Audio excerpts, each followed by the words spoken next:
Voici en vue aérienne le château de Faverolles, 13e-18e siècle, inscrit au monument historique, avec à côté la station fruitière, le bâtiment agricole à 50 mètres tout au plus.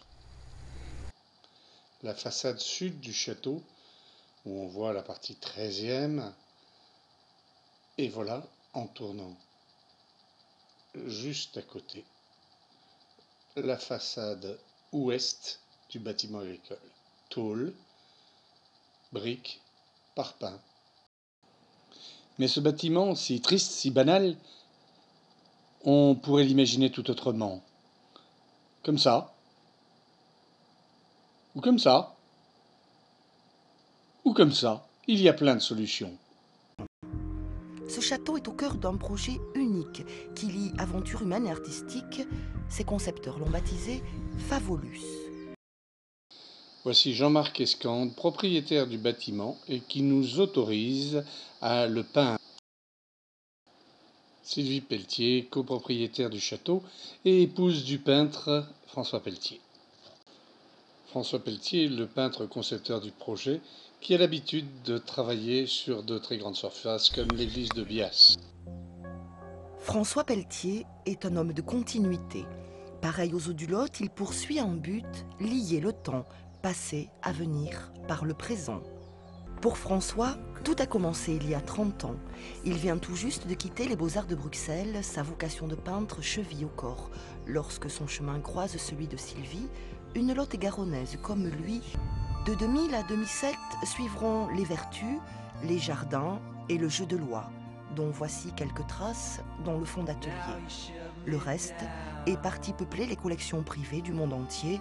La singularité de l'artiste s'est affirmée. Il a commencé, je dirais, presque de façon tout à fait classique avec les couleurs presque 19e. Et après, il y a eu la cassure de l'arche où là, les couleurs se sont libérées vraiment. Le blanc a disparu au profit du rouge, du bleu et du vert. Une décoration complètement inédite. À Bias, Jean-Michel Daguenet, Benoît-Pierre Morin. Rouge pour la charité, bleu pour la foi, vert pour l'espérance. Les couleurs qui ornent la nef symbolisent les 3 vertus cardinales rappelées sur le bas-relief de l'autel. Cette mise en couleur ainsi que ce chemin de croix en cours de finition doivent autant à l'originalité du curé de la paroisse qu'à la perspicacité du maire de Bias.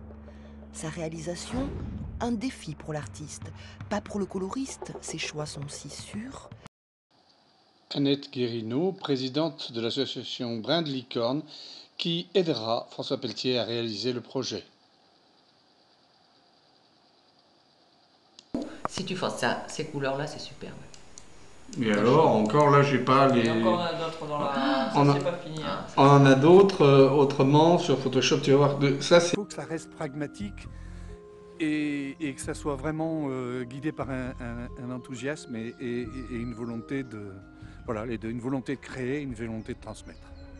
C'est ainsi que, peu à peu, nous espérons rendre vie, couleur, beauté à nos paysages de campagne.